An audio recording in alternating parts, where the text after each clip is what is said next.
Hello everyone, मैं भूषण गायकवाड़ आप सभी का स्वागत करता हूं हमारे इस ऑनलाइन प्लेटफॉर्म पर। तो दोस्तों, हम पढ़ रहे हैं नरेशन और नरेशन की आज की ये हमारी थर्ड क्लास रहेगी। तो इस लेक्चर में हम नरेशन के कुछ टाइप्स को डिस्कस करने वाले हैं। बिल्कुल बारीकी से हम पढ़ने वाले हैं और एक एक रूल्स को हम समझेंगे।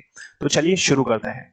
तो अभी तक हमने देखा कि लेक्चर वन में हमने पढ़ा कि किस तरह से हम नरेशन में डायरेक्ट से इनडायरेक्ट सिंपल सेंटेंस को बनाते हैं। ठीक है, सिंपल सेंटेंस के बाद में हमने पढ़ा इंट्रोगेटिव सेंटेंस, जो कि हेल्पिंग वर्ब से शुरू होता है। तो यदि रिपोर्टेड स्पीच में हेल्पिंग वर्ब से सेंटेंस दिया हो डायरेक्ट से इनडायरेक्ट में चेंज करने के लिए, तो उसे हम कैसे बदलते हैं ये चीज भी हम पढ़ चुके हैं। और आज की क्लास में हमें पढ़ना है टाइप नंबर 3। तो दो टाइप्स हम कंप्लीट कर चुके हैं।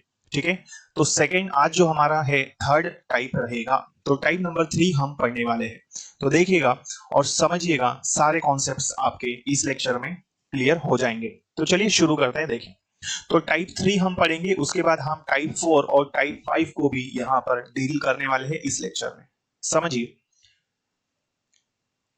तो टाइप 3 इट मींस मैं इंट्रोगेटिव सेंटेंस के बारे में बात कर रहा हूं आपसे। किसके बारे में? Interrogative sentence. ठीक है, लेकिन इंट्रोगेटिव सेंटेंस आप देख रहे हैं यहां पर, ये किससे दिया है? व्हेन लिखा हुआ यहां पर। तो यदि मैं बात करूं व्हेन क्या है हमारा, तो ये हमारा क्वेश्चन वर्ड है। क्या है? Question word. क्वेश्चन वर्ड या आप इसे WH वर्ड्स भी कहते होंगे। तो मैं बात कर रहा हूं टाइप नंबर 3। यदि रिपोर्टेड स्पीच में सेंटेंस दिया हो क्वेश्चन वर्ड से या फिर WH वर्ड से। क्वेश्चन वर्ड मतलब व्हेन, वेयर, हाउ, व्हिच, हुम, है ना, at what time, when, why, ये सारे के सारे वर्ड्स कहलाते हैं क्वेश्चन वर्ड। तो इंट्रोगेटिव सेंटेंस जो कि क्वेश्चन वर्ड से दिया हो, और हम आइडेंटिफाई कहां से करेंगे? रिपोर्टेड स्पीच से। ठीक है, तो रिपोर्टेड स्पीच से ही हमें आइडेंटिफाई करना है कि सेंटेंस का पैटर्न क्या है। यदि हम पैटर्न नहीं पहचानते तो सेंटेंस हमारा गलत हो जाता है जब हम आंसर करते हैं। देखिए, तो सबसे पहले हमें पैटर्न पहचानना है। तो मैं बात कर रहा हूं रिपोर्टेड स्पीच में यदि सेंटेंस हो क्वेश्चन वर्ड से, तो देखिए वाई, दिस वाई से दिया है ना, तो इट मींस ये डबल इंट्रोगेटिव है। तो इसे कैसे बनाते हैं ये हम आज की क्लास में पढ़ने वाले हैं। देखिए, फिर हम टाइप 5 भी हम पढ़ने वाले हैं। तो इसमें जितने भी टाइप्स होते हैं सारे सेंटेंसेस में आपको पढ़ाने वाला हूं, तो बने रहिएगा लास्ट तक। तो देखिए, तो रिपोर्टेड स्पीच में सेंटेंस किससे दिया है? वाई से, है ना। तो अब समझिएगा ध्यान से कि यदि रिपोर्टेड स्पीच में सेंटेंस डबल इंट्रोगेटिव है या क्वेश्चन वर्ड से दिया हो, इस केस में आपको क्या करना है? देखिए, यहां रूल लिखा है रिपोर्टिंग वर्ब सेड टू को हम किस में चेंज करते हैं? तो आस्क्ड में बदलते हैं। ठीक है, तो ये जो सेड टू है हमारा, इसको हम किस में बदलेंगे? तो ये बदलेगा आस्क्ड में। तो यहां हम लिखेंगे शी आस्क्ड यू। ठीक है, यहां एक और बात याद रखना है कि चाहे ये सेड ऑब्जेक्ट के साथ हो या ना हो, तो हमेशा भी आपको किस में चेंज करना है? हमेशा आस्क्ड में। ठीक है, तो सेड ऑब्जेक्ट के साथ हो या फिर ना हो, इससे कोई फर्क नहीं पड़ेगा, हमेशा ये किस में चेंज होगा?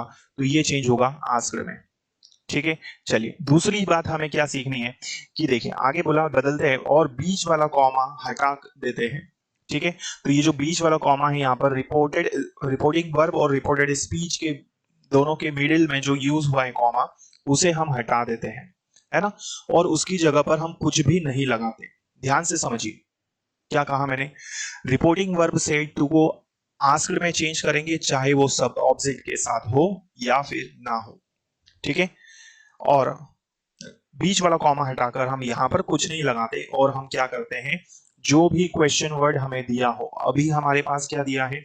वाई दिया है, तो हम इस क्वेश्चन वर्ड को वैसे ही लिख देते, तो वाई को वाई। इसके बाद में हमें क्या करना है? रिपोर्टेड स्पीच के सब्जेक्ट को चेंज करना है। तो ये दे हमारा क्या है? थर्ड पर्सन है, तो ये क्या हो जाएगा? दे। इसे हमने लेक्चर 1 में पढ़ लिया था कि ये कैसे चेंज होता है। ठीक है, तो लेक्चर 1 यदि आपने नहीं पढ़ा है तो लेक्चर 1 आप जरूर देखिएगा, जिसमें आपको सारी चीजें क्लियर हो जाएगी। ठीक है, तो दे हमारा क्या है? थर्ड पर्सन होता है, ये नो चेंज होता है। ठीक है, तो लेक्चर 1 में हम सारी चीजों को डिटेल में पढ़ चुके हैं। यदि आपने लेक्चर 1 नहीं देखा है तो उसे आप जरूर देख लीजिए। चलिए, ताकि आपको सारे डाउट्स क्लियर हो जाए आपके। आप देखें, इसके बाद में सब्जेक्ट चेंज किया, अब हमें क्या करना है? टेंस चेंज करना है। कौन सा टेंस है? तो भाई ये है प्रेजेंट परफेक्ट टेंस। तो प्रेजेंट परफेक्ट टेंस वो मैंने बताया था जब हमने लेक्चर 1 पढ़ा था। तो प्रेजेंट परफेक्ट टेंस किस में चेंज होता है? तो ये चेंज होता है बेटा पास्ट परफेक्ट में।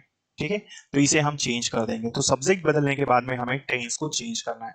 तो टेंस चेंज करके लिख देंगे पास्ट परफेक्ट। तो ये हो जाएगा क्या?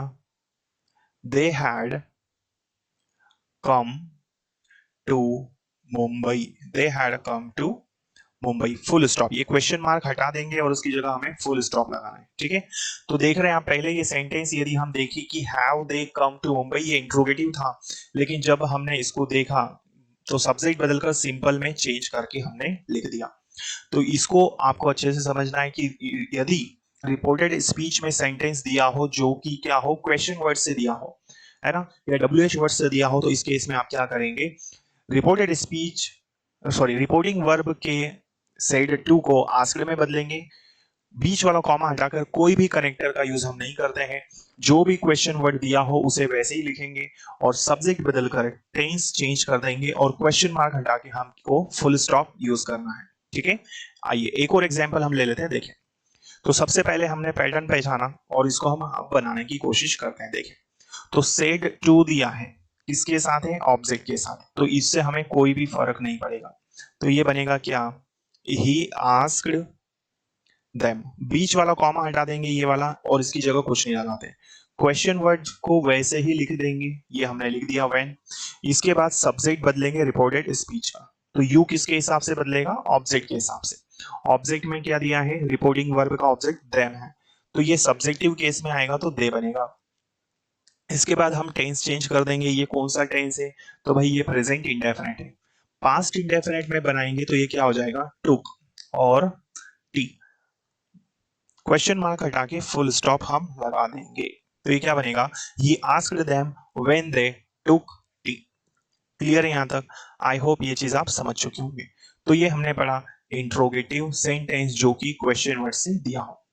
अब देखिए, अब हमें पढ़ना है टाइप नंबर 4। टाइप नंबर 4 में क्या है? तो अब मैं बात कर रहा हूं इंपेरेटिव सेंटेंस के बारे में। जी हाँ, तो इंपेरेटिव सेंटेंस क्या होता है इसे हम समझ रहे हैं। इंपेरेटिव सेंटेंस, तो रिपोर्टेड स्पीच में यदि इंपेरेटिव सेंटेंस दिया हो, इंपेरेटिव सेंटेंस किसको बोलेंगे? जहां पर कभी भी कोई सब्जेक्ट नहीं होता है। जैसे मैंने आपको बोला राइट अ स्टोरी, मतलब कहानी लिखो, है ना, या मैंने कहा क्लोज द गेट, तो मैं आपको क्या कर रहा हूं? ऑर्डर कर रहा हूं, है ना। या मैंने कहा bring a glass of water, तो ये सारे क्या कहलाते हैं? इंपेरेटिव सेंटेंस कहलाते हैं, जिससे हमें कोई ऑर्डर पता चलता है या रिक्वेस्ट पता चलती है। ठीक, तो यदि रिपोर्टेड स्पीच में, ध्यान से समझिएगा सभी लोग, सभी स्टूडेंट्स ध्यान से समझिए, रिपोर्टेड स्पीच में यदि हमारा क्या दिया हो? इंपेरेटिव सेंटेंस दिया हो, तो इसे हम कैसे चेंज करेंगे इसको देखना है ना। तो ये हमारा टाइप नंबर 4 है। तो अभी तक हमने जितने भी लेक्चर्स पढ़े हैं इसमें हमने सिंपल सेंटेंस पढ़ लिया, कैसे हम इंट्रोगेटिव सेंटेंस को बनाते हैं जो कि हेल्पिंग वर्ब से हो, और आज की क्लास में पढ़ा डबल इंट्रोगेटिव सेंटेंस। और ये टाइप नंबर 4 मैं आपको बता रहा हूँ नरेशन में, डायरेक्ट इनडायरेक्ट में, कि इंपेरेटिव सेंटेंस को कैसे बनाते हैं। तो देखिए, तो रिपोर्टिंग वर्ब सेड टू को सेंटेंस के अर्थ के हिसाब से किस में चेंज करेंगे? रिक्वेस्टेड में, या फिर ऑर्डर्ड में, या फिर वांट में, या फिर सजेस्टेड में, है ना। तो अब आपका सवाल होगा सर किस में चेंज करेंगे? तो कोई भी फिक्स नहीं है, nothing is fixed in this case. तो डिपेंड करता है आपके नॉलेज के ऊपर कि आप क्या सोचते हैं। ठीक, इसके बाद में हमें रिपोर्टिंग वर्ब और रिपोर्टेड स्पीच के बीच वाले कॉमा को हटा देते हैं हम लोग, और उसकी जगह पर हमें कनेक्टर क्या यूज करना है? कनेक्टर टू का यूज करना है। फिर हम क्या करेंगे? जो रिपोर्टेड स्पीच का जो सेंटेंस है उसे नो चेंज कर देंगे। ठीक है, चलिए अब हम बनाते हैं, ध्यान से समझिएगा, बहुत इंपॉर्टेंट है। ठीक है, तो मैं आपको बिल्कुल सारी चीजें डिटेल में पढ़ाने वाला हूँ इस चैनल पर, बने रहिएगा हमारे साथ। तो यदि आप इस चैनल पर आए हैं पहली बार दोस्तों, तो बकायदा इसे सब्सक्राइब कर लीजिए ताकि आने वाले क्लासेस के नोटिफिकेशंस आपको मिल सके। ठीक है, और बेल आइकॉन को जरूर प्रेस कर लीजिए। साथ ही साथ अपने फ्रेंड्स से जो भी स्टूडेंट्स एनडीए, सीडीएस या एफए की तैयारी कर रहे हैं, तो उनके साथ आप इस चैनल को जरूर शेयर करें ताकि उन्हें भी इंग्लिश की बेहतरीन तैयारी करने का मौका मिल सके। आइए शुरू करते हैं। देखें, तो रिपोर्टिंग वर्ब सेड टू को हमें चेंज करना है किस में? तो the major said to the soldier, तो जो मेजर है उन्होंने सोल्जर से कहा कि pick up the gun. The major said to the soldier pick up the gun. आप मुझे बताइए फौज में क्या होता है? तो जो अधिकारी होंगे मेजर, वो क्या करेंगे? वो ऑर्डर करेंगे, है ना? तो यहां हम इसको सेड टू को किस में चेंज करेंगे? ऑर्डर में। The major ordered the soldier. ठीक है, इतना कर लिया। अब समझिए ये जो बीच वाला कॉमा है इसे हमने हटा दिया, उसकी जगह कनेक्टर क्या लगाया? टू। अब हमें क्या करना है? इस रिपोर्टेड स्पीच में जो सेंटेंस दिया है ये पिक अप द गन, इसे हमें एज इट इज रखना है। तो ये क्या हो जाएगा? To pick up the gun. ठीक है, the major ordered the soldier to pick up the gun. तो मेजर ने सोल्जर को ऑर्डर दिया गन उठाने के लिए। क्लियर है? तो ये इंपेरेटिव सेंटेंस हमारा बन चुका है। आइए और हम पढ़ते हैं एक और एग्जांपल इसका हम ले लेते हैं, देखें, ताकि कोई डाउट आपका ना रहे। तो अब हमारे पास सेंटेंस दिया है the manager said to the peon bring the file. मतलब मैनेजर ने प्यून से कहा कि फाइल लाओ। तो आप मुझे बताइए यदि कोई व्यक्ति कंपनी में काम करता है जो कि प्यून है और कोई मैनेजर उसे कहता है कि bring the file, it means क्या होगा? तो सेड टू हमारा चेंज हो जाएगा किस में? तो बेटा ये चेंज होगा ऑर्डर्ड में, है ना? तो मैनेजर ऑर्डर ही करेगा।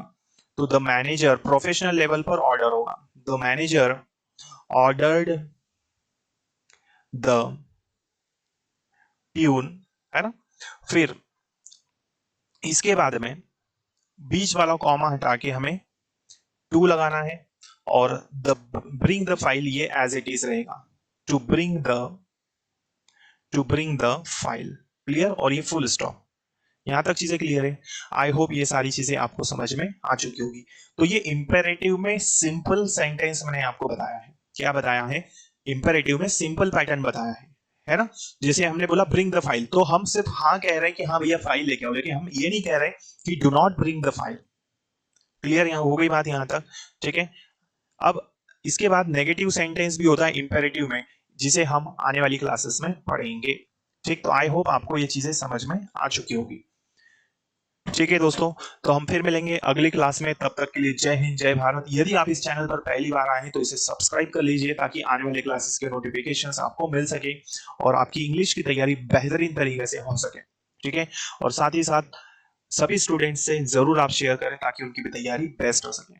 तो मिलते हैं अगले लेक्चर में, तब तक के लिए जय हिंद, जय भारत, भारत माता की जय। Thank you so much. Class यदि अच्छी लगी हो तो लाइक कर दीजिएगा। Thank you.